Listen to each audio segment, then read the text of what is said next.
a well-established brand, a well-articulated brand. It allows an impression to be formed before you even get into the room.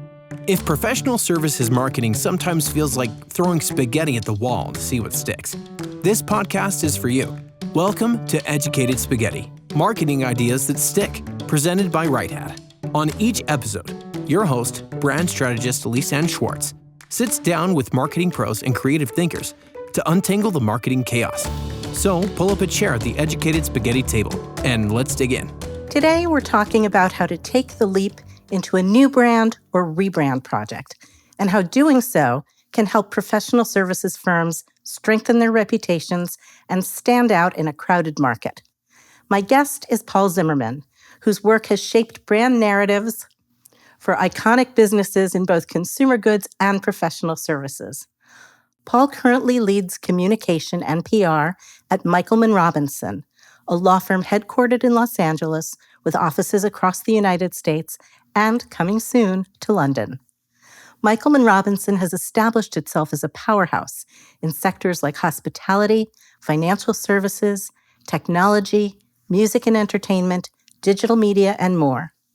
Paul is in charge of the firm's marketing, media strategy, and content, as well as a major brand project for the firm. Before taking charge of Michelman Robinson's brand and voice, Paul was himself a lawyer, and in his words, he hated every minute of it. But luckily for the communications world, he was able to change course and become a business writer, a high-level speechwriter, and a law firm executive. He also taught writing for more than a decade at USC Law School. Paul, welcome to the podcast. You make me sound way more impressive than I actually am. Thank you for having me. I'm really looking forward to this conversation. Well, I'm thrilled that you're here. Before we start talking about launching a brand project, let me start just by asking you a very basic question, which is, how would you answer the question, what is a brand? I'm going to date myself. That's a $64,000 question. It's one that I have a very direct answer to, but let me first tell you what the answer is not. I think a lot of people would define brand as a logo, as a tagline, maybe a color palette. Those are not brand. Those are the expression of a brand. A brand is much more foundational. A brand is ultimately how a company, mine is Michelman Robinson, is perceived by clients, by recruits, by competitors, by the marketplace. It's not just what we say we are. It's what others believe we are. I thought about the definition of brand because I knew going into this podcast you were going to ask me something along these lines. And someone, actually a friend of mine who's very high level in the marketing world, he defined brand as something that lives in the space between reputation and aspiration. I like that. I'm not quite sure I can get my arms around it completely, but I like that a lot. For firms like mine, brand means articulating to our clients why they should choose us. What's our edge? What's our approach? What's our differentiator? I think I'm going to borrow some of that the next time that I'm asked to say what a brand is. But with all of that, all of the importance of those things that you've just said, why is it that professional services firms, and really particularly law firms, often overlook brand as an important part of their marketing, business development, business strategy? Yeah, that's a great question. And I think that, firms like mine is a mid-sized firm, even smaller firms than mine, boutique-sized firms, they're all high-performing. They do great work. They're intensely focused on and not just law firms, accounting firms, consultancy firms, across the professional services spectrum. They're not in the headspace to prioritize branding. They're devoted to building and maintaining a client base, delivering high impact results. And I think they view branding as, Not a must-have, maybe a nice-to-have, certainly not a business imperative. And then they're faced with the cost of it. Because, as I initially said, what a brand isn't, logo, tagline, colors. Well, to the extent that's what so many stakeholders and professional services firms believe brand to be, they don't want to invest in it. And doing it the right way is not cheap. And they don't necessarily understand the ROI because there's not always a direct line to ROI. But ultimately, there is ROI because a brand elevates a company. It separates a company. It differentiates a company. So they overlook it at their peril. Do you think that there is a right time to do a brand project? I don't know. I think the right time is when you find yourself with the headspace to tackle it. And when I say you, I would mean firm leadership has the clarity to understand how important branding is and how exciting it could be, and how it can really change the direction of a firm in terms of its messaging and in terms of its status amongst competitors and in the marketplace overall. The right time is when you're willing to do it. And maybe through this conversation, people who may be listening might say, maybe this is a good idea, and maybe it'll be a good time for them to do it. I began this current process of rebranding my firm a bit over a year ago. It's not something that happens overnight if you're doing it right. And it was the right time for me. Why do you think it was the right time for the firm and you? The short answer is this. I work for a firm that is rather entrepreneurial. I work for a firm that was founded by an extraordinary entrepreneur who understands the importance of marketing, who understands the importance of brand, and who is willing to put the resources behind us taking on a project like this. We were branded previously before beginning this rebrand, but we didn't do a great job of it, frankly. Now we are. So tell us a little bit about the scope of the project.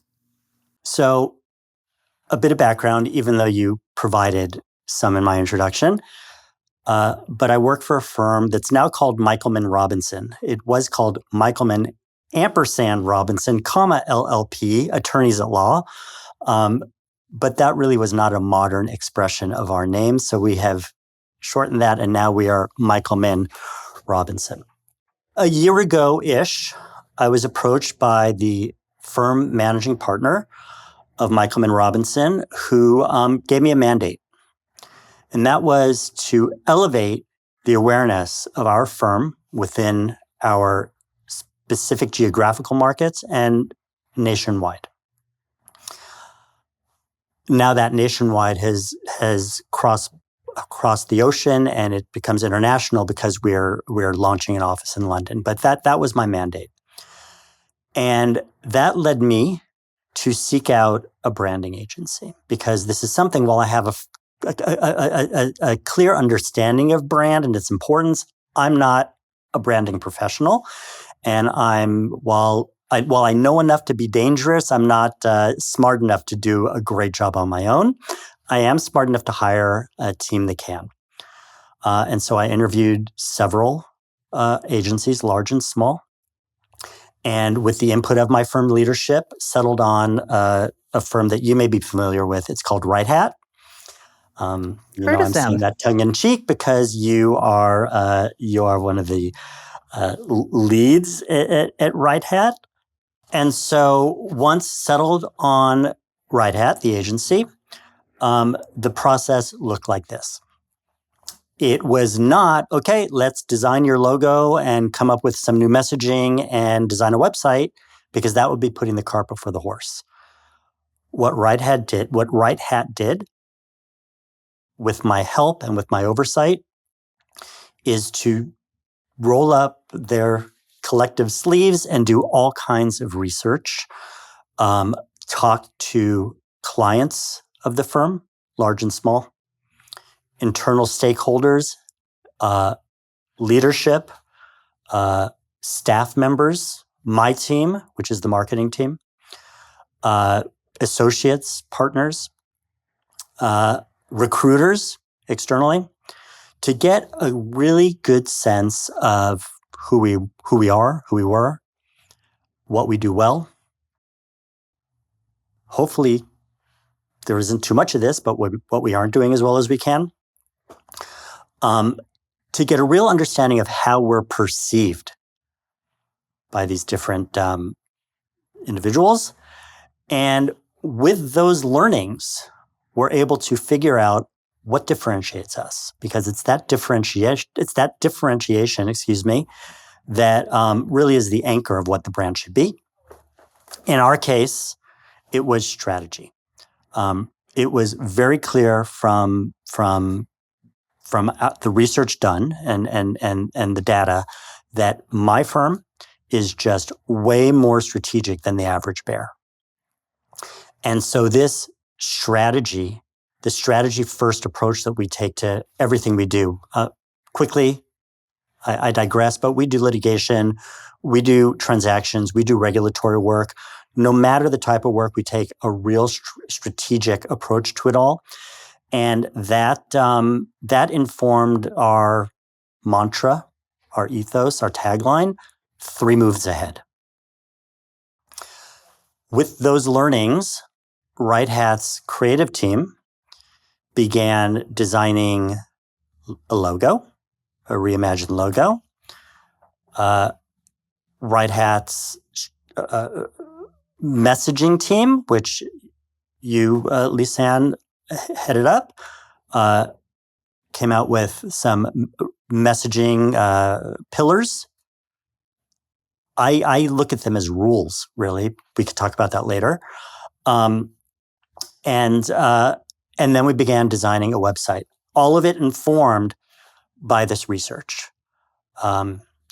That's the process. We're now at the tail end of that process, where as we're recording this, we're about a month away from launching this new website, which is really exciting. It's night and day from what we had. And, my law firm, the law firm I work for, does really extraordinary work for really extraordinary clients. We're a very high-end shop. We play in the same sandbox as big law all the time. Our brand, again, which is going to be launching in just a small handful of weeks, is finally as modern, as sophisticated, and as high-end as the work that we do for our clients.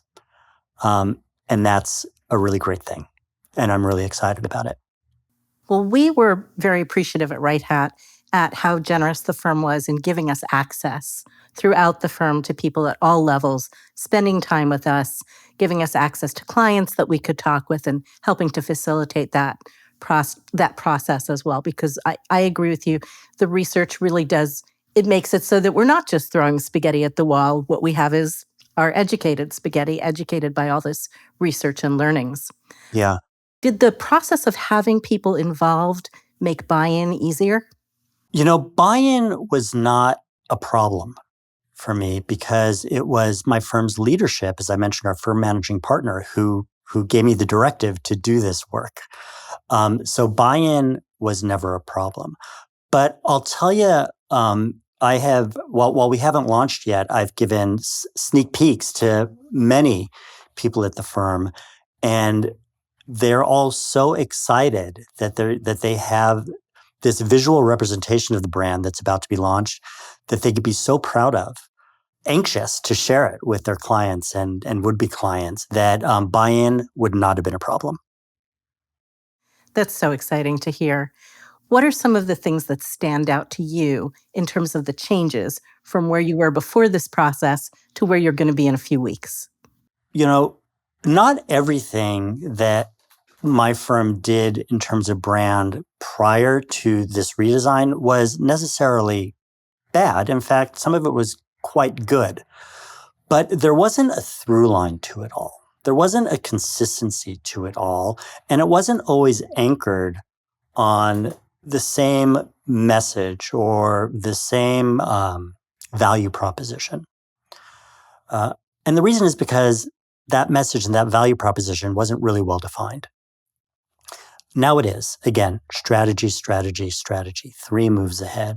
And so what I'm most excited about is to be able to activate the brand and deploy it in such a way that there's going to be a consistency to it, that visually, whatever you see coming from my firm, you will be able to identify as coming from my firm. And that's not simply because it has the same logo on it, because again, brand is not just about logo. So I'm very excited about that. I'm very excited about the fact that I have a real tangible definition and a real tangible roadmap in terms of who we are, what we do, why we do it, why we're so good at it, and then how to express that and articulate that externally. Internally as well, but externally. That's what I'm most excited about. And hopefully it won't just be you, it'll be the lawyers and the staff as well that will be able to use that sort of that playbook, if you will. That's exactly right, because part of the activation is not only making sure that all of our various assets, whether it's a pitch deck, for instance, or any other kind of marketing collateral, that it's reflective of our brand, but it's also about me sitting in a room with a bunch of our partners and training them to understand what our consistent and cohesive message is, what our mantra is, not to get, I don't want to sound cult-like because we're not, but, it's this notion of strategy first that should be first and foremost in the discussion when we're talking about who we are, what makes us different, what makes us so great. Same with our non-legal professionals, right? So there's a lot of training, a lot of rejiggering, a lot of redesign in terms of collateral that is taking place, so that we can activate this brand in an optimal way. And it's fun and it's exciting. And I have to say for you, I really heard a lot of consistency when we were in the firm and we were talking with people around the idea of the strategy, around the fact that people are trained that way. That when we speak to associates, they talk about being trained to think those 3 steps ahead. Yeah, that's exactly right. I mean, that it's not a tagline for the sake of a tagline. I mean, the truth is our firm, okay, getting off brand for a moment, but to our firm's credit, it does a great job training litigators, for instance, to become great trial lawyers. We have an in-house trial advocacy program. Same for our transactional work, young lawyers learning how to structure deals. And so much of it is based on strategy, right? So we really put our money where our mouth is. It's not something that we're coming up with let me say it this way. It's very authentic to who we are. And that, by the way, is what makes for a great brand. If you're trying to be something that you're not, I think you have some problems. But if you can do a great job expressing who you are, what makes you different, what makes you better, different, better, special, then you're onto something. And I think that's exactly what we've done here. And I thank you and your team for getting us there. Tell me what are some of the tools that you are finding helpful in activating the new brand and building it into your content and your messaging? Yeah. Well, the obvious answer and the real answer is AI. So my firm has been an early adopter of AI, and we put a lot of resources into creating I don't know, forgive me if I'm not getting this technically perfect the way I'm articulating this, but we have a closed network platform, a version of ChatGPT that we call Murphy, MRFEE. And Murphy is, I guess it's a large language model, but because we're a law firm and because we handle confidential matters, obviously, and have to keep everything confidential, it's a closed network. So that which we input into Murphy is not used for the larger ongoing training of the technology. I don't know exactly how to say that right, but hopefully your listeners and viewers get what I'm saying. It preserves all of the confidentiality that we need to preserve.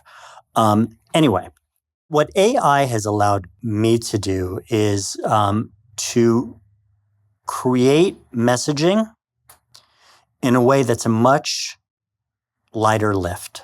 For instance, we're about to go live with a new website. That website includes 80 some odd biographies of lawyers that work for the firm.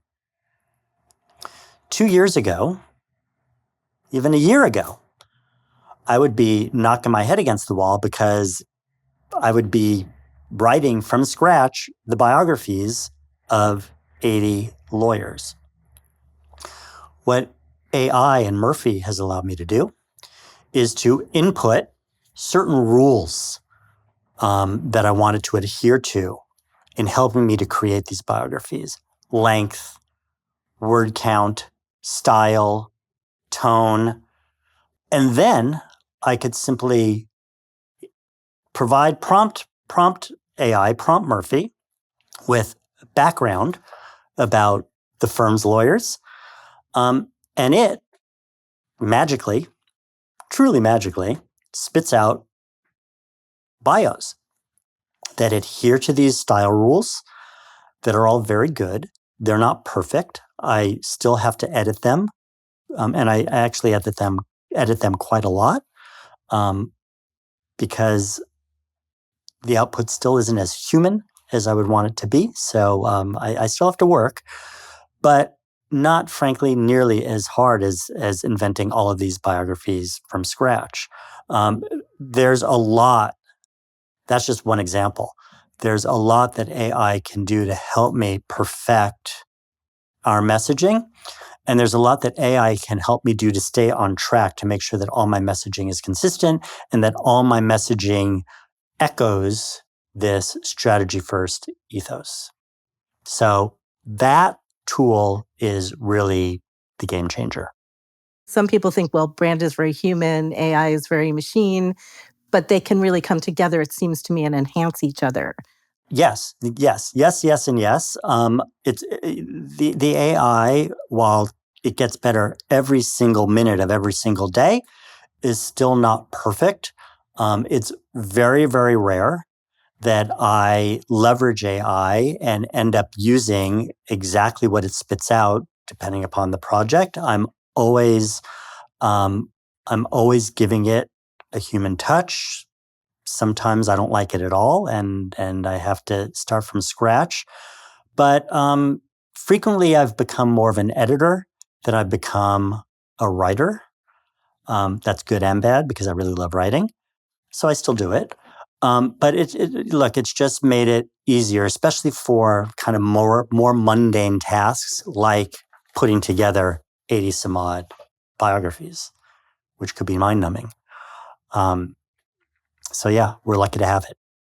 Paul, what advice would you give to a firm that's considering embarking on a brand project? Lessons learned, or your Yeah, top takeaways?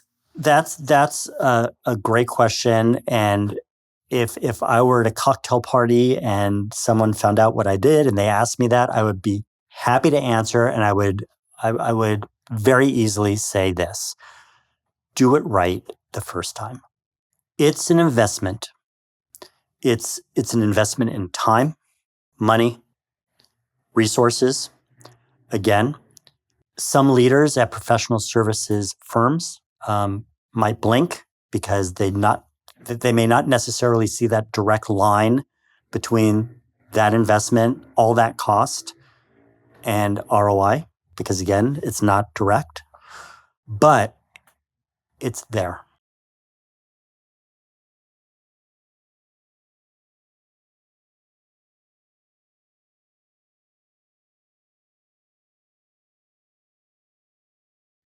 If one of the partners at my firm has a meeting with a prospect to pitch business, that prospect is going to take a look at our website and they're going to ask themselves, are they the real deal?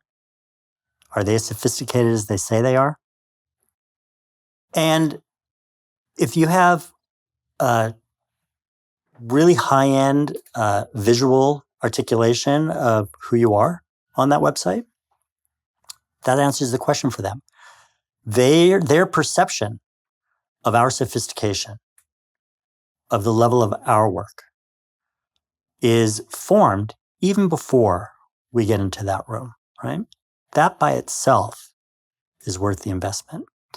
Like I said before, my firm does really, really high-end work, and we need a brand that mirrors that, because so much about opportunity is about perception. So, getting back to the question, what would my advice be? My advice would be invest and do it right the first time. Partner with people who know how to do this. Don't skimp on that important work of determining who are you, all that research, and be open-minded to what the results may be, right? Because a chairman of a consulting firm, a chairman of another law firm might have a really great idea of what that firm is, and they might be totally wrong because that's not how they're really perceived in the marketplace. So do it right the first time, make the investment, have an open mind, and accept the learnings of all of the research that will be done if your branding project has been done correctly. Great advice. Are there any particular resources that you would recommend if somebody wants to check out a website or read more about it for just education or inspiration? I would start by taking a look at brands that resonate with them. And if it's a professional services firm, it doesn't have to be a professional services brand. It could be anything. Does Apple resonate with you? Does Nike resonate with you? Does Cartier resonate with you? I don't know. Name your brand. Name your consumer product brand. Whatever it is, see what resonates with you, and then ask yourself why. Then I would say take a look at what your business peers are doing. Is anyone doing this work really well? And then partner. Do your research and partner with an agency. And here's a plug, Lise Anne, sorry, but find a Right Hat or find Right Hat, and partner with an agency like yours that knows how to do this. My firm's project was not your first rodeo by far. Yet the product that you've developed or helped me to develop is in no way cookie cutter, is in no way derivative of other law firms that you've represented in the past. So, it's been a really fortunate partnership between my firm and yours. And so I would tell others, to do their research and find firms like yours to collaborate with. Thank you so much for that, for those kind words. It has been our absolute pleasure and privilege to work with you, and we are so excited to see this launch and help you carry it forward as much as we can. Thank you for being here. Thank you for sharing your ideas and your experience. If you at home would like to connect with Paul, you can find him at pzimmerman@mrllp.com. Thanks, Lise Anne. I mean, as you can sense from our conversation, I'm more than happy to talk about this stuff. And so anybody who might be viewing this, who wants to reach out to me, talk more, specifically and more in detail about my experience in my rebranding project, I'm an open book. So happy to talk about it. Thanks for inviting me to chat with you today. It's been a lot of fun. That's today's serving of Educated Spaghetti. Thank you to Maddie Lingle for producing this episode and managing our social media, Charlene Fabi for our logo design and music, and you for listening. To comment on today's topic or suggest future episodes, visit righthat.com. If you enjoyed this episode, please like and subscribe wherever you get your podcasts. We hope you'll join us next time for more marketing ideas that stick.